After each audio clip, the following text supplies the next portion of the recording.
ओम नमः शिवाय। श्रावण के सोमवार की कहानी।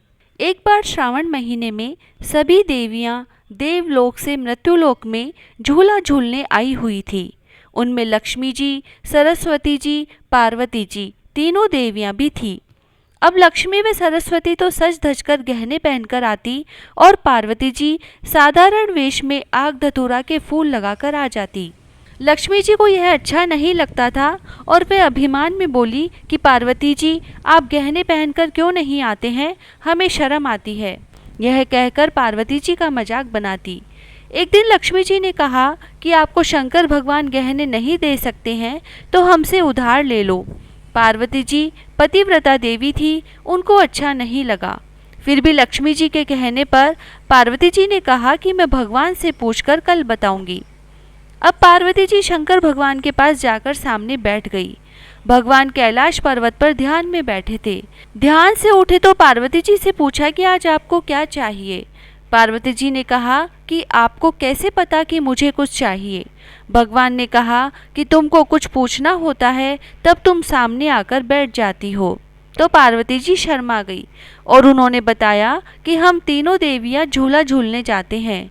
वहाँ लक्ष्मी जी हमारा मजाक बनाती है कि भगवान आपको गहने क्यों नहीं पहनाते हैं। इस पर भगवान ने कहा, तो क्या तुमने बताया नहीं कि हम कैलाश पर्वत पर जंगल में रहते हैं और राक्षस चारों ओर घूमते हैं, इसीलिए नहीं पहनते।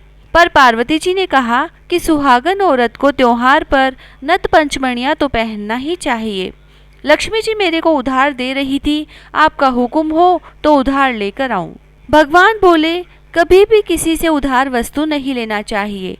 अगर वह वस्तु खो जाए तो अगला उस वस्तु की दुगनी कीमत बताए तो भी देनी पड़ती है। यह हमें अच्छा नहीं लगता। अगर आपका मन जेवर पहनने का है तो हम जैसा कहें वैसा करना। भगवान ने अपने सिर से एक जटा का बाल तोड़कर दे दिया कि इसके बराबर सोना लेकर आ जाओ, हम उससे गहना गढ़वा देंगे। पार्वती जी ने सोचा कि इतने से सोने में गहने कहाँ से बनेंगे, लेकिन पार्वती जी पति आज्ञा मानकर दूसरे दिन चली गई और आते ही लक्ष्मी जी ने पूछा कि आपके भगवान ने क्या कहा। इस पर पार्वती जी ने कहा कि भगवान ने यह बाल दिया है, इस बाल के बराबर सोना चाहिए, उससे गहना बनवा लेंगे। लक्ष्मी जी बात सुनकर हंसी और बोली, इससे क्या गहना बनेगा। लेकिन पार्वती जी ने कहा कि यह भी तोल कर देना। झूला झूलने के बाद गांव की स्त्रियों से तराजू मंगवाया और उसमें बाल के बराबर सोना तोलने लगे। लक्ष्मी जी ने पूरा जेवर ही उतार कर तराजू में रख दिया, लेकिन बाल भारी रहता और गहने हल्के हो जाते। लक्ष्मी जी घबरा गई कि अब क्या करें, पूरे जेवर भी बाल से हल्के हैं। अगर सोना नहीं दिया तो भगवान हमें श्राप दे देंगे। इधर लक्ष्मी, सरस्वती, पार्वती जब स्वर्ग में नहीं पहुंची तो तीनों देवों ने आपस में बात करी और ढूंढते ढूंढते वहां आ गए। वहां जैसे ही लक्ष्मी जी तराजू में बैठने लगी, विष्णु भगवान ने आवाज लगाई कि देवी, हमें छोड़कर शिव जी के पास जा रही हो, सोने के साथ तुम क्यों तुल रही हो। अब लक्ष्मी ने आवाज सुनते ही तीनों देवों की तरफ देखा और आंखों में आंसू आ गए और विष्णु भगवान के पांव पकड़ लिए कि भगवान हमें माफ कर दो, हमें घमंड हो गया था, इसीलिए पार्वती जी का मजाक बनाया, अब इस पाप से हमें बचाओ।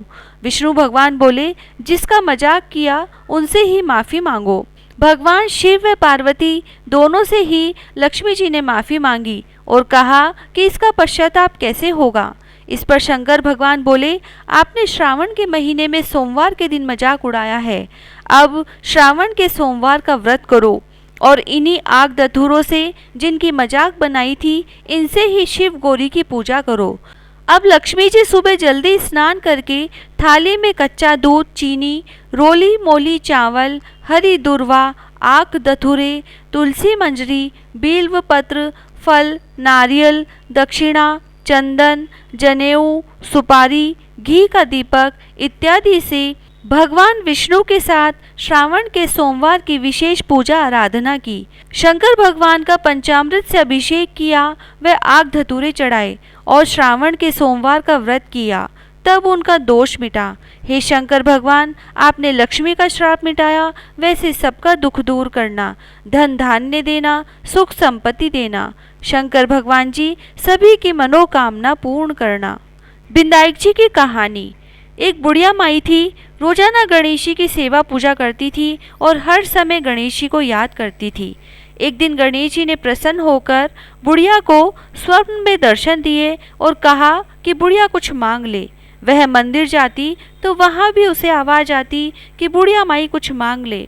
बुढ़िया माई परेशान हो गई कि क्या मांगूं, मुझे तो मांगना भी नहीं आता। उसने बहू से पूछा कि मुझे गणेश जी कहते हैं कि कुछ मांग, मैं क्या मांगूं, मुझे तो मांगना नहीं आता। बहू बोली कि सासू जी पोता मांग लो, घर में चहल पहल हो जाएगी और अपना मन भी लग जाएगा। बुढ़िया ने सोचा कि बहू ने तो अपने मतलब की मांगी है, बेटे से पूछती हूँ। थोड़ी देर में बेटा खाना खाने आया तो बुढ़िया ने पूछा कि बेटा गणेश जी कहते हैं कि कुछ मांग, लेकिन मुझे मांगना नहीं आता। बेटा बोला, माँ अन्न और धन मांग लो, धन होगा तो कमाने नहीं जाना पड़ेगा, आराम से घर में बैठे बैठे खाएंगे, बड़ी मेहनत करनी पड़ती है। यह सुनकर माँ चुप रही और सोचने लगी कि बेटा भी अपने स्वार्थ की ही बोल रहा है। खाना खाकर सो गई। दोपहर बाद जब उठी तो पड़ोसन के पास गई और पूछा कि मुझे गणेश जी कुछ मांगने को कहते हैं, क्या मांगूं? मुझे तो कुछ मांगना भी नहीं आता। पड़ोसन ने कहा कि परेशान क्यों हो रही है, अपने घर में बेटा बहू है, उनसे पूछ लो। बुढ़िया ने कहा, पहले घर में ही पूछ कर आई हूँ, बेटा बोलता है अन्न धन मांग लो, बहू कहती है पोता मांग लो, ये बात मेरे जची नहीं।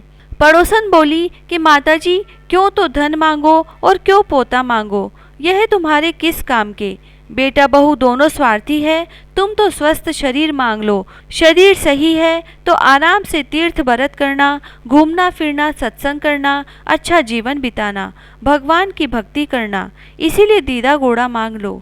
यह सुनकर बुढ़िया माई घर आ गई। सोचने लगी कि बेटा बहू स्वार्थी है तो मैं भी स्वार्थी हो रही हूँ, मैं अपने मतलब से जीऊंगी तो स्वार्थी ही रही। उसने सोचा कि मैं इस घर की मुखिया हूँ, मुझे तो परिवार की सुख शांति बनानी है, बेटा बहू खुश हो और मैं भी खुश रहूं, ऐसा मांगना चाहिए। रात को नींद आ गई और सुबह जल्दी उठकर नहा धोकर गणेश जी के मंदिर में गई और साफ सफाई करने लगी। मंदिर में आवाज आई कि बुढ़िया कुछ मांग ले। बुढ़िया ने कहा, महाराज जो मांगू वो सब दोगे क्या? गणेश जी ने सोचा कि बुढ़िया तो भोली है, मांगना तो आता नहीं है। गणेश जी ने कहा, जो मांगोगी वह सब मिलेगा। बुढ़िया ने मांगना शुरू किया, कंचन की काया मांगू, 9 करोड़ की माया मांगू, हीरा मोतिया का गहना मांगू, जरी बागदा का बेस मांगू, सोना का रथ में, सोना का पालना में, सोना के कटोरा में पोता ने दूध पीता देखूं, 1.25 मन लाडू मांगू, खाती जाऊं बांटती जाऊं, आपका भजन करती जाऊं। गणेश जी ने सोचा बुढ़िया माई तो होशियार निकली, एक बार में ही सब कुछ मांग लिया। बुढ़िया बोली, सब देवो नहीं तो कुछ मत देवो। गणेश जी बोले, बुढ़िया माई आंख बंद करो, और उसे जो मांगा वो सब दे दिया। बुढ़िया माई ने आंख खोली तो सोने का रथ खड़ा है, उसमें सोने के पालने में, सोने के कटोरे में पोता दूध पी रहा है। बुढ़िया की कंचन की काया हो गई, 9 करोड़ की माया, हीरा मोतिया का गहना, जरी बागदा का बेस हो गया। बुढ़िया खूब राजी हुई और रथ में बैठकर प्रसाद बांटती हुई, भजन करती हुई घर गई। सारी नगरी में गणेश जी की जय जयकार हो गई। हे गणेश जी महाराज, जैसे बुढ़िया माई को दिया वैसा सबको देना, कहता ने सुनता ने हुकारा भरता ने, आपने सारे परिवार की रक्षा करना। जय श्री राधे।